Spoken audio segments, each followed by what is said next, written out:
하나님 감사합니다. 주의 은혜를 사모하며 하나님을 사랑하며 형제와 지체와 함께 동거하고 연합하는 것이 아버지 우리의 사모할 바야, 우리의 간절히 원하는 바라. 이 예배로 모였습니다. 주님 축복하시고 사랑을 더하여 주셔서 감당하게 하시고 행복하게 하시고 능력 있게 하시고 아름다워지게 하시고 온전해지게 해주셔서 아버지께서 주시는 영생의 축복을 맛볼 수 있도록 인도하여 주시옵소서. 아버지 말씀을 나누려고 합니다. 전하는 자에게서 어리석음을 제하시고 말씀을 설명하고 이해시키고자 할 때 오직 성령의 역사가 우리와 함께하게 하심으로 이 시간 성령으로 교제교통하며 함께 아멘하는 놀라운 축제가 될 수 있도록 인도하여 주시옵소서. 예수님의 이름으로 기도 올리옵나이다. 아멘. 안녕하세요.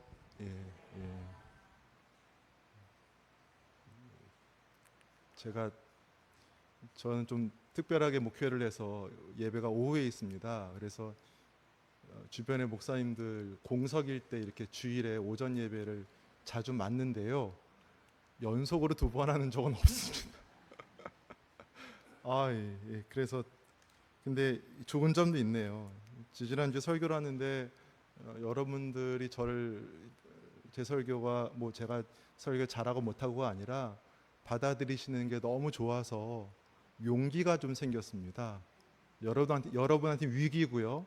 저한테는 편한 건데 무슨 용기냐 하면 외부에 나가 설교하는 내용과 저희 교회에서 설교하는 내용은 다릅니다. 저희 교회는 거친 것, 몇 명 안 나오니까 거친 것, 덜 익은 것, 날 것을 설교하고요. 외부에 나가 설교할 때는 온갖 예화와 비유로 섞어서 부드러운 설교를 합니다. 근데 용기를 얻어서 오늘은 날 것, 거친 것 이런 설교를 좀 해보려고 합니다. 올해는 다시 안 부를 테니까 용기를 가지고 시작하겠습니다. 한 부자 간원이 있습니다. 부자 간원입니다. 무슨 간원이라고요? 좋습니다. 이 부자 간원 예수님께 와서 선한 선생님이여 내가 무엇을 해야 영생을 얻겠습니까? 라는 질문을 합니다. 예수님께서 율법을 다 지켜 라고 말씀하시니까 내가 어려서부터 다 지켰습니다 라고 이야기합니다. 그러자 오늘 여러분과 함께 나눌 22절의 말씀, 이 말씀을 예수님께서 하십니다. 같이 한번 읽어볼까요? 시작. 예수께서 이 말을 들으시고 이르시되 내가 아직도 한 가지 부족한 것이 있으니 내게 있는 것을 다 팔아 가난한 자들에게 나눠주라. 그리하면 하늘에서 내게 보화가 있으리라. 그리고 와서 나를 따르라 하시니. 먼저 오늘 이 사건의 결론부터 말씀을 드리겠습니다. 여기 보시면 내게 있는 것을 다 팔아 가난한 자들에게 나눠주라. 그리하면 하늘에서 내게 보화가 있으리라 라고 말씀하시는데요. 이 하늘에서 내게 보화가 있다는 이야기는 여기 처음 하신 게 아니라 몇 장 전에 가면 여러분 그 유명한 비유가 나옵니다. 큰 부자가 많은 소출을 그 해에 얻었어요. 소출이 넘쳐나는 거예요. 풍년이죠, 풍년. 고민합니다. 고민하다가 창고를 크게 짓자. 그래서 창고에 가득 쌓아놓고 그리고 내 영혼아 너가 이제 편히 쉬자 이런 게 나오거든요. 한번 보실까요? 12장인데 제가 읽지요. 다음 거 보여주시면. 또 내가 내 영혼에게 이르되 영혼아 여러 해 쓸 물건을 많이 쌓아두었으니 평안히 쉬고 먹고 마시고 즐거워하자 하리라 하되 하나님은 이르시되 어리석은 자여 오늘 밤에 내 영혼을 도로 찾으리니 그러면 내 준비한 것이 누구의 것이 되겠느냐 하셨으니 요 다음 21절이 오늘 내용과 똑같습니다. 21절 제가 읽을게요. 자기를 위하여 재물을 쌓아두고 하나님께 대하여 부요하지 못한 자가 이와 같으니라. 조금 전에 18장 22절에 하늘에서 내게 보화가 있으리라 했던 말씀과 같은 얘기가 불과 몇 장 전에 기록되어 있습니다. 누가복음은 영생에 관심이 참 많습니다. 앞에 한 10장쯤에도 율법 교사가 와서 똑같은 질문을 합니다. 예수님, 내가 무엇을 해야 영생을 얻겠습니까? 똑같은 질문을 해요. 같은 얘기를 또 하시죠. 거기에 대한 예수님의 답변은 항상 똑같습니다. 너가 여기서 어떻게 사느냐가 결국 너가 영생에 이르게 될 것인지를 확증해 줄 것이라는 말씀을 반복해서 하시는데 이 사람은 부자 관원인 거로 이렇게 말씀하신 것입니다. 제가 지지난주에 와서 계명을 지키는 것은 무거운 것이 아니라는 요한 사도의 말씀을 전했습니다. 같은 얘기죠. 같은 맥락입니다. 누가는 일관되게 영생은 이 땅에서의 삶으로 판단될 것을 예수님의 이야기를 통해서 강조하고 반복합니다. 이게 결론이고요. 이것만 듣고 가셔도 오늘 내용은 좋습니다. 제가 오늘 설명드린 것은 이 사건 속에 있는 몇 가지 단서들을 가지고 우리가 이것을 좀 더 깊이 이해하려면 어떤 것들이 필요한가를 살펴보려고 합니다. 첫 번째는요, 선한 이는 오직 하나님 뿐이십니다 라는 주제입니다. 이 관원은 예수님을 선한 선생님이여 라고 부릅니다. 뭐라고 부른다고요? 선한 선생님이여. 이 관원은 예수님을 주님이라고 하지 않습니다. 예수님을 구원자로 메시아로 생각하지 않는 것입니다. 그냥 랍비예요. 여러분 잘 아시는 랍비, 선생님이에요. 근데 그냥 선생이 아니라 선한 선생님으로 부르고 있습니다. 여러분, 선한 게 뭐죠? 우리 정서, 우리 동양의 정서의 선한 거는 착한 것으로 우리는 쉽게 받아들입니다. 근데 성경에서 선한 것은요, 착한 것이 아니라 악의 대조가 되는 개념입니다. 쉬우시죠, 여러분한테는? 역시 횃불교회는 다릅니다. 악과 대비되는 것, 이것이 선한 것입니다. 이렇게 설명하면 좋을 것 같아요. 제 경험인데요. 제가 고등학교 때 저희 국어 선생님, 3학년 때 국어 선생님 담임이셨는데 제가 이 조남도 기억해요. 제가 너무 존경하고 사랑해서 제가 고등학교를 졸업하고 대학원을 가고 사역을 하면서 고등학교에 찾아가서 선생님께 인사도 드렸어요. 유일하게 인사드린 선생님이세요. 장학금도 한 5명 거 들고 가서. 이 선생님은 고등학교 내내 아이들의 이름을 하나하나 부르세요. 정용아, 얼마나 이 중후한 목소리를 부르시는지. 저희 반에 좀 이렇게 거친 아이가 있었는데 항상 그 친구의 이름을 누구야 이렇게 부르시면 그 친구가 막 사고 치다가도 얌전해집니다. 너무 인격적으로 훌륭한 선생님이에요. 그런데 저희 반의 누구도, 저희 학년의 누구도 이 국어 선생님께 문제집을 들고 가져가서 물어보지를 않아요. 재미없으신가? 이게 되게 재미있는 포인트인데 고3 선생님이에요. 국어 선생님. 저 학력고사. 애들이 막 문제집 들고 수학 선생님 찾아가고 누구 찾아가는데 국어 선생님을 담임을 찾아가지 않고 다른 선생님을 찾아가요. 그렇게 훌륭한 선생님인데 이해되시나요? 그 선생님은 착한 선생님이세요. 근데 여기서 예수님을 선한 선생님이라는 것은 무슨 얘기냐 하면 당신은 선을 아는 선생님이십니다 라는 얘기예요. 당신은 선과 악의 기준을 명확히 할 수 있는 분이시군요. 당신은 선을 아니 내가 무엇을 해야 영생을 얻을 수 있을지 대답할 수 있는 선생님이시군요 라는 이야기예요. 이해되시죠? 그러자 예수님께서 기막힌 답변을 하십니다. 19절이죠. 내가 어찌하여 나를 선하다 일컫느냐? 하나님 한 분 외에는 선한 이가 없느니라 하시고 그 다음에 내가 계명을 안 하니라고 말씀하세요. 요걸 제가 해석을 해드리면, 야, 너 왜 나를 선생님 선하다고 그래? 하나님 한 분 외에는 선한 분이 없어. 악과 선을 기준을 제시할 수 있는 분은 하나님 한 분밖에 없어 라는 거예요. 그 다음 뭐죠? 내가 계명을 안 하니. 이미 하나님께서 선이 무엇인지 말씀을 해 놓으셨어 라는 얘기예요. 빠르시네요. 너도 이미 알고 있는 거야. 너 계명 알지? 하나님께 선이 무엇인지, 무엇을 해야 영생을 얻는지 이미 설명해 놓으셨어 라고 이렇게 말씀을 하시는 겁니다. 이 부자 관원은 구약을 잘 아는 사람, 율법을 잘 아는 사람입니다. 그래서 어려서부터 율법을 지켰다고 합니다. 유대인이라면, 이방인도 아니고 게다가 배우지 못한 사람이 아니라면, 배운 사람, 아니 그냥 유대인이라면 누구나 율법을 다 암기하고 외우고 있고 실천하던 시대입니다. 그러니 예수님께서 이렇게 말씀을 하신 겁니다. 여기서 여러분이 이해하셔야 될 것이 하나님 한 분 외에는 선한 것이 없다는 예수님 말씀입니다. 매우 중요한 개념입니다. 제가 아까 말씀드렸다시피 선하다는 것은 선과 악을 구별짓는 것, 기준을 정해 주신다는 것입니다. 누가 기준을 정해 주십니까? 하나님이 기준을 정해 주십니다. 하나님이 기준을 정해 주신다는 것은 누가 판단하신다는 거죠? 하나님이 하신다는 겁니다. 제가 예전에 좀 살이 좀 많았습니다.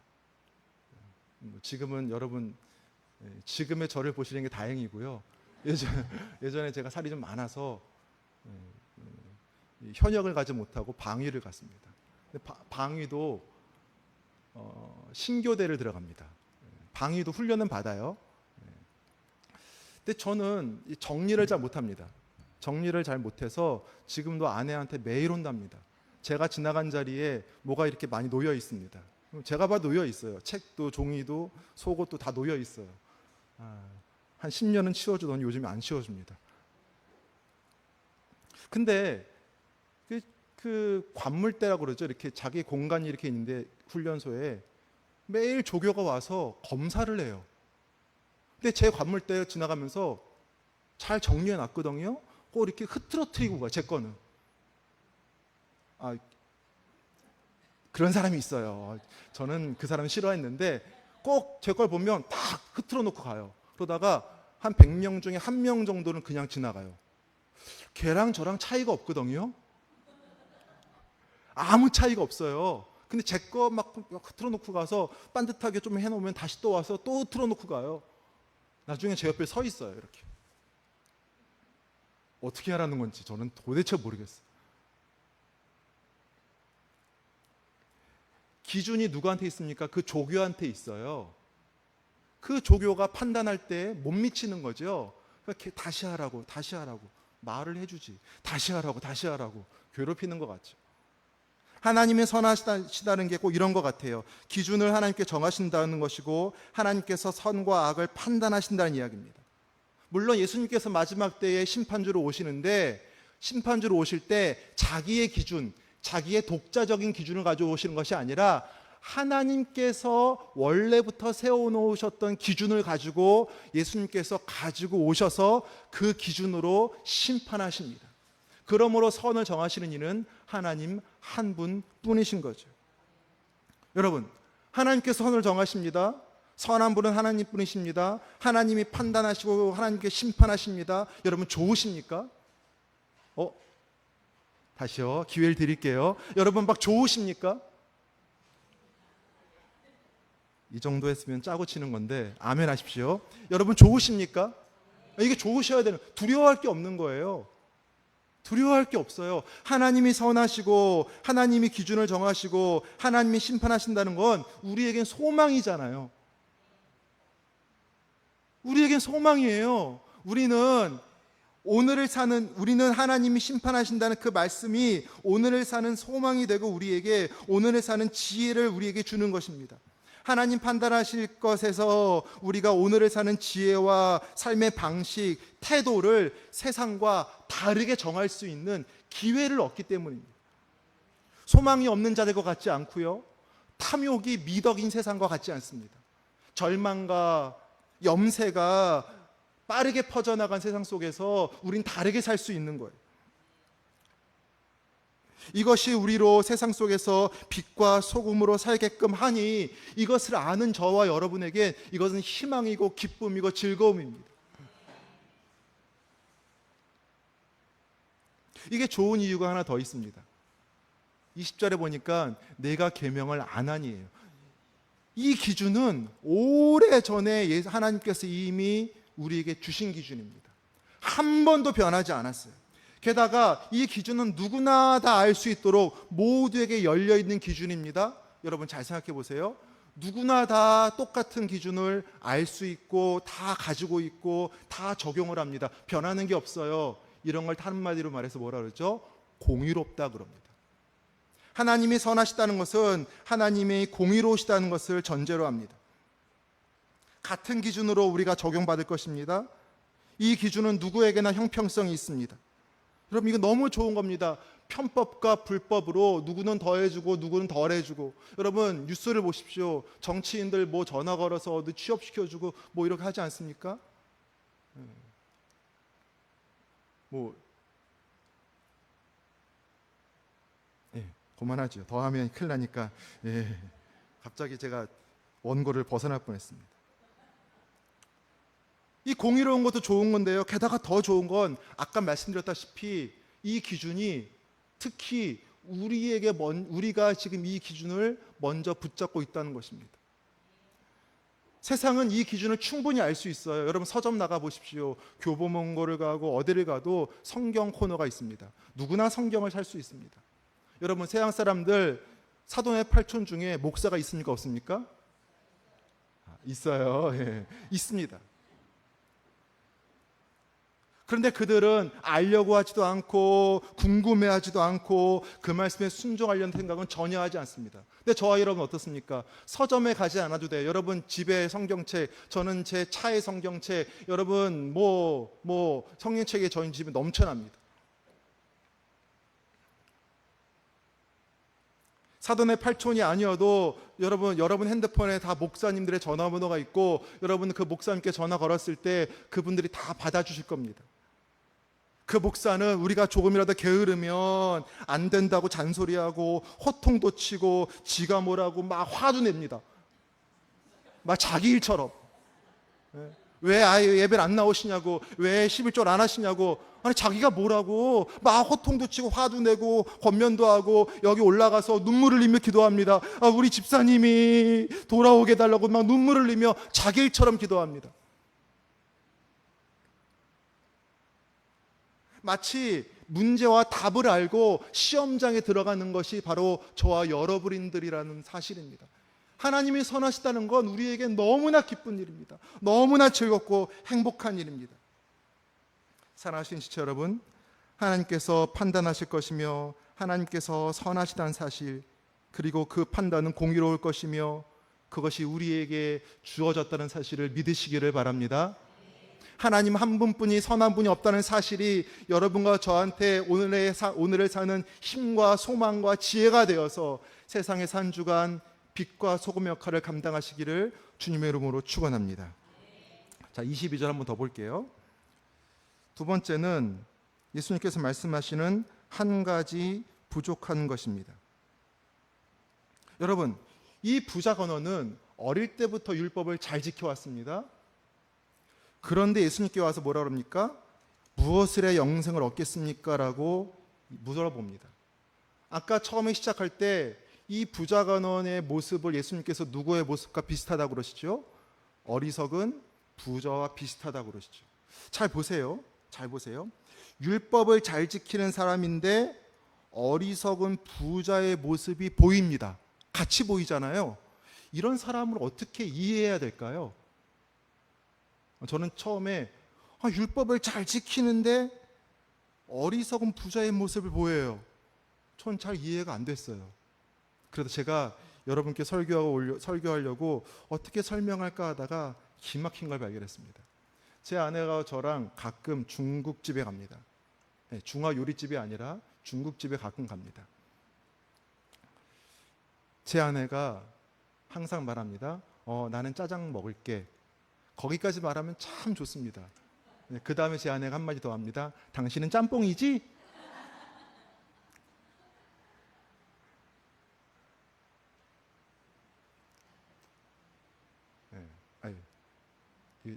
저기 장로님이세요? 장로님 죄송합니다. 어려운 질문을 하겠습니다. 제 아내는 뭘 좋아하는 건가요? 둘 다 틀렸어요. 제 아내는 탕수육을 좋아합니다. 근데 제 주머니 사정 보고 맨날 짜장 짬뽕만 얘기하는 거예요. 맞습니다. 둘 다 좋아하는 겁니다. 제 아내는 둘 다 좋아합니다. 누가복음에 이런 말씀이 있습니다. 16장 13절. 지파인이 두 주인을 섬길 수 없나니 혹 이를 미워하고 저를 사랑하거나 혹 이를 중히 여기고 저를 경히 여길 것임이니라. 너희는 하나님과 재물을 겸하여 섬길 수 없느니라. 이 부자 간원은요 딱 요 사람이에요.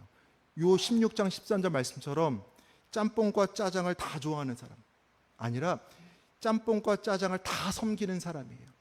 하나님과 재물을 겸하여 섬기는 사람이에요. 아니 목사님 그러면 안 되나요?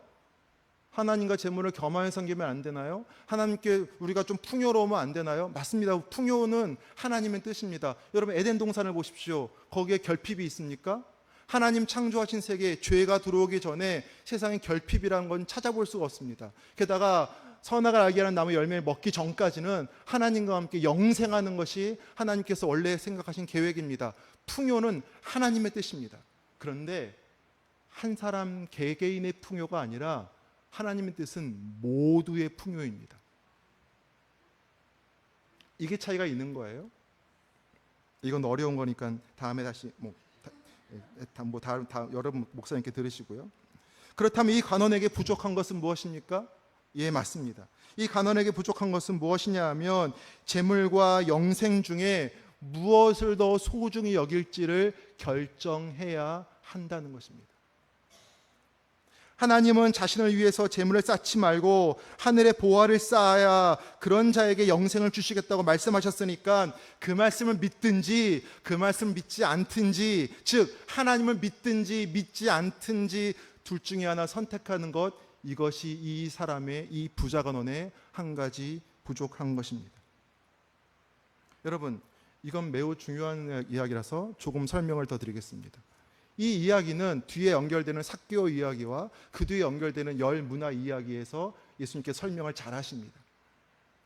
하나님 말씀은 그렇습니다. 하나님께서 우리에게 생명도 주시고 건강도 주시고 재물도 주시고 능력도 주셨는데, 그런데 그 주신 생명, 그 주신 능력, 그 주신 건강, 그거 모든 건 다 하나님이 열 문화를 맡긴, 한 문화씩 맡긴 종에게 주신 것과 같다는 거예요. 맡겨주신 거라는 거예요. 그거를 맡겨주신 하나님께서 원하시는 대로 잘 쓰면 너희가 더 이상 종이 아니라 하나님과 함께 통치하는 통치자가 되게 하시고 자녀가 되게 하시고 영생을 주시게 하시겠다. 이게 예수님 말씀이에요.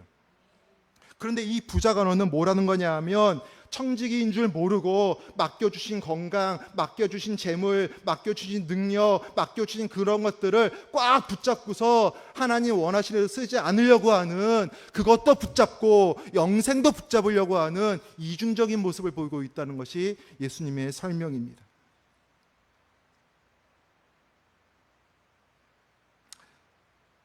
사랑하는 여러분, 저와 여러분께는 한 가지 부족한 것이 있습니까? 제가 예전에 섬기던 교회에 운동을 좋아하는 집사님이 계셨어요. 이분이 운동을 하다가 마라톤에 이제 입문을 하였습니다. 마라톤이 저는 좋은 줄 알았어요. 근데 점점 주일을 이렇게 예배를 안 나오시는 거예요. 나중에 알았습니다. 전 우리나라의 마라톤 대회가 그렇게 많은 줄 몰랐어요. 다 주말에 있어요. 전국에서. 꽃 피는 꽃이 피는 그 시즌에 따라서 마라톤 대회가 저 밑에서부터 쫙 올라오는 거, 주말마다. 그러니까 봄하고 가을은 교회를 안 나오세요. 언제 교회 나오세요? 겨울에만. 건강이 중요하니 그걸 붙잡으시는 거죠. 어떤 분은 명예가 좋아서 그걸 붙잡습니다. 어떤 분은 시간이 중요합니다. 특히 젊은 사람은 시간이 중요합니다. 그걸 붙잡습니다. 우리 중에 더 많은 사람들은 재물을 더 소중히 여깁니다. 그걸 붙잡아서 그걸 사용하지 못해서 우리에게 한 가지 부족한 것이 됩니다. 사랑하는 여러분, 우리에게 주어진 모든 것이 하나님께로부터 주어졌다는 사실을 믿으시기를 바랍니다. 하나님께서 원하시는 대로 사용하면 하나님께서 영생을 주시고 하나님의 자녀가 되게 하시고 하나님과 함께 통치하게 하시고 하나님과 함께 그 모든 것들을 상속자로 누리게 하신다는 약속이 저와 여러분 앞에 있는 줄을 믿으시기를 바라고, 이 한 주간 우리에게 주어진 것을 어떻게 사용할 것인지 오늘 기도하시고 계획을 세우셔서 정말 알차게 아름답게 멋지게 사용하시는 여러분 되시기를 주님의 이름으로 축원합니다. 마지막 하나만 더 설명을 드릴게요. 이 관원은 율법을 어릴 때부터 지켜왔습니다. 그렇죠, 여러분? 예수님께서 말씀하세요. 야, 너도 이미 알고 있지 않아? 하나님이 선하신 건 하나님뿐인데 그 선은 이미 말씀하신 거고 너가 이미 알고 있어라고 말씀하세요. 그 내용은 미리 띄워놨는데 요한복음 13장 지난주에도 봤고 오늘도 보는 거죠. 너희가 서로 사랑하면 이로써 모든 사람이 너희가 내 제자인 줄 알리라로 그렇게 해석이 되는 겁니다.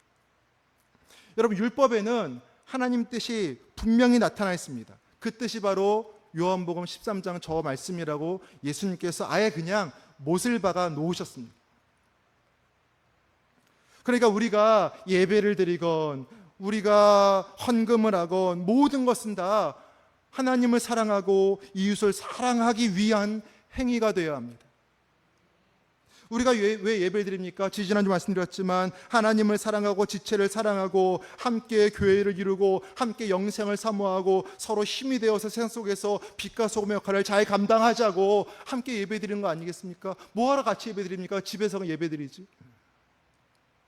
왜 헌금을 드리나요? 마찬가지입니다. 하나님을 사랑하고 이웃을 사랑해서 내게 주신 모든 것이 다 하나님의 것임을 알고 고백하는 마음으로 11조도 드리고 구제도 하고 선교도 해서 하나님의 나라에서 동역자들이 형제들이 함께 그 풍요를 누리고 하나님께 영광 돌리기 위해서 우리가 헌금을 드리죠. 여러분, 왜 봉사를 합니까? 같은 거죠. 여러분, 세상 속에 나가서 왜 노동을 합니까? 돈 벌려고? 아니잖아요. 여러분 다르잖아요. 여러분께 주어진 달란트와 능력을 가지고 세상 속에서 다른 사람을 섬기고 사랑해서 하나님의 뜻을 드러내고자 노동을 하시는 거잖아요. 근데 불행하게도 많은 사람들이 하나님께서 나를 지켜주시기를 바라면서 예배하고 나를 풍요롭게 하시기를 바라면서 헌금하고 나를 축복하시기 위해서 부를 축적하게 해주시기 위해서 노동을 합니다. 내 건강을 위해서 봉사를 합니다.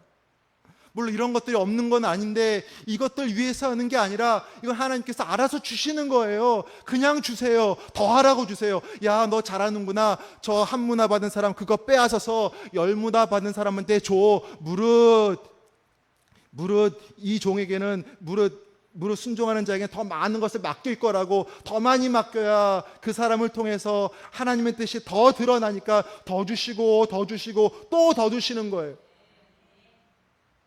덤이 본질은 아니잖아요.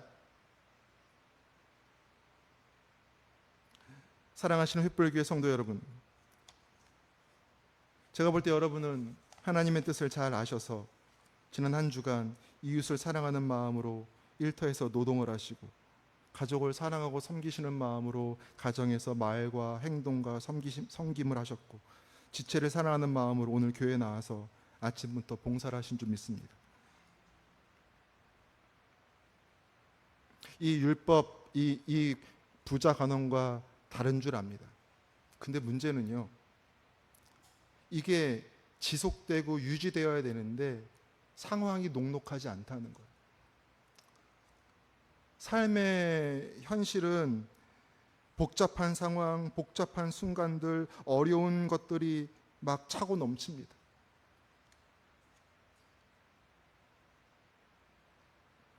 저희 형이 이 설교를 들을 일 없으니까 저희 아버지 어머니가 한 분은 요양원에 계시고 요양병원에 계신데 작년에 많이 아프셨어요. 근데 요양병원과 요양원은 간단한 것들은 해주는데 그분들이 감당 못하는 것들은 보호자가 다른 병원을 모시고 다녀야 돼요. 저희 형이 너무 많이 바쁘고 그래서 제가 좀 주로 모시는데 일이 너무 겹치다 보니까 너무 힘든 거예요. 아버지를 모시고 아침에 요양병원에 가서 모셔 나와서 아프시니까 이렇게 안고 들고 나오시고, 대학병원에 가서 몇 시간 기다리면 중간에 화장실을 가신다고 하는데 너무 힘들어요. 중간에 화장실 가시면 그 좁은 화장실에서 안고 이렇게 옮기는 게 쉽지 않습니다. 그러고 나면 온몸이 땀이거든요. 오후에 진료 마치고 병원에 모셔야 드리고 또 오면 하루가 다 갑니다. 근데 한 기간에 이렇게 집중된 적이 있었는데요. 제가 너무 힘든 거예요. 저도 힘들어요. 그래서 제가 저희 형한테 짜증을 내고 있더라고요. 제가 얼마나 후회했는지 몰라요. 너무 후회했는데 제가 짜증을 내고 있어요. 제가 저희 형 되게 사랑하거든요. 제가 목사예요.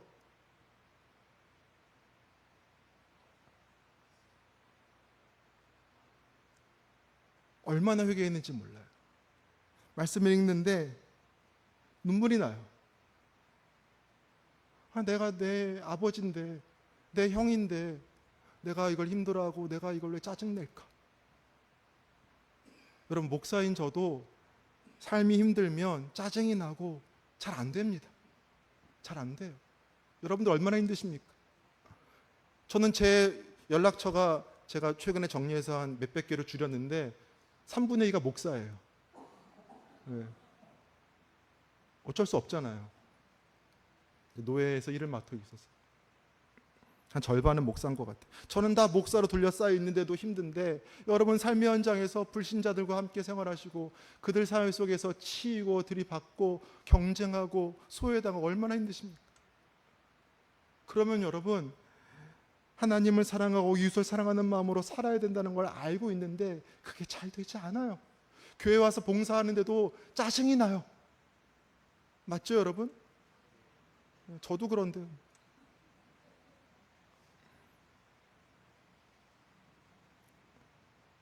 그래서 여러분, 율법을, 말씀을 더 묵상해야 합니다. 다시 펼쳐놓고 앉아서 알고 있어요.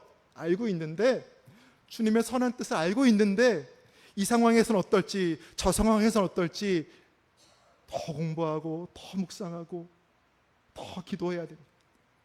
어디 그뿐입니까? 친구들 모이면 넓은 집 사는 사람의 말이 힘이 있습니다. 친구들 모이면 연봉 많이 받는 친구의 말에 힘이 있습니다. 친구들 모이면요, 자녀를 명문대 보낸 사람 말에 힘이 실립니다. 내 자식도 저렇게 공부시켜야 되나? 그래서 우리가 알고 있는 선, 하나님께서 우리에게 알려주신 하나님 사랑, 이웃 사랑은 그것을 가르쳐야 되고 그것을 붙잡아야 되는데, 그것을 가르치고 붙잡는 것이 아니라 다른 것을 붙잡고자 하는 마음이 우리에게 들어옵니다. 세속적이 되는 거죠.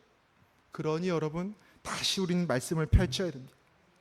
말씀 펼쳐서 오늘도 묵상하고 오늘도 기도하고 오늘도 이 말씀대로 살겠습니다. 하나님이 선하시고 선한 분 한 분이시고 하나님께서 우리에게 주신 이 약속을, 영생의 약속을 내가 오늘도 붙잡겠습니다. 오늘도 나가서 깊이 읽고 사랑하겠습니다. 오늘도 나가서 깊이 읽고 사랑하겠습니다. 오늘도 나가서 깊이 읽고 사랑하겠습니다. 다짐하고 오직 하나님께 주시는 은혜만을 사모하겠습니다. 오직 하나님께 주시는 칭찬만을 사모하겠습니다. 오직 우리가 하나님 나라를 소망하며 영생을 사모함이 우리가 유일하게 붙잡는 것, 다른 것 붙잡는 것이 아니라, 다른 것 겸하여 섬기는 것이 아니라 하나님만 섬기겠습니다라고 매일매일 다짐해야 합니다. 그러면 하나님께서 착하고 충성된 종이라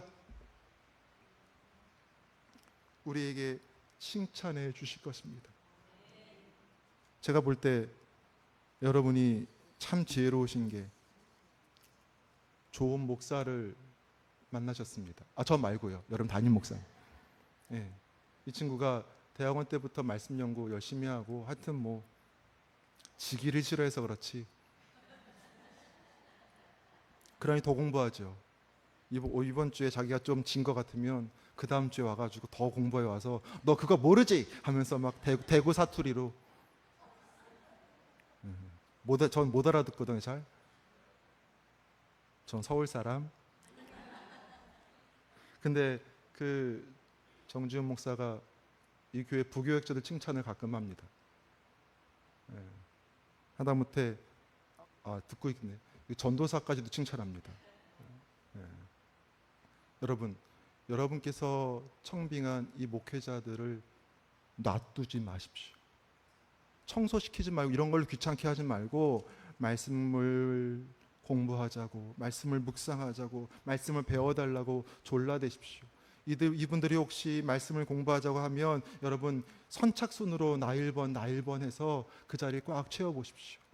2번이면 어떻고 3번이면 어떻습니까? 아까 말씀드린 대로 이분들은 여러분보다 여러분을 위해서 더 기도할 분들입니다. 말씀 마치겠습니다. 사랑하신 자 여러분, 하나님께서 우리에게 주신 약속을 온전히 붙잡으시기를 소망합니다. 우리에게 부족한 한 가지 부족한 것 그거 내려놓으시고 오직 하나님만을 섬기시기로 오늘 다시 다짐하셔서 돌아가실 때 영생의 확신을 갖고 돌아가시는 저와 여러분 되시기를 주님의 이름으로 축원합니다. 아멘. 기도하시겠습니다. 하나님 아버지, 우리도 마음이 흔들려 건강이, 재물을, 관계를, 명예를, 시간을 하나님 원하시는 대로 쓰지 못하고 움켜잡고 있습니다. 주님, 알고 보니 이걸 써야 더 채워주시고 더 맡겨주시고 이걸 써야 결국은 비교할 수 없는 영생의 축복을, 비교할 수 없는 하나님의 축복을 우리가 받게 된다는 것 다시 확인했습니다. 주여, 주님을 섬기기로 다시 다짐하며 참된 소망의 삶을 살기로 다시 다짐하오니 감당할 수 있는 능력과 지혜와 믿음을 허락하여 주시옵소서. 주님께서 함께 해주시길 소원하오며 예수 그리스도 받들어 기도 올리옵나이다. 아멘.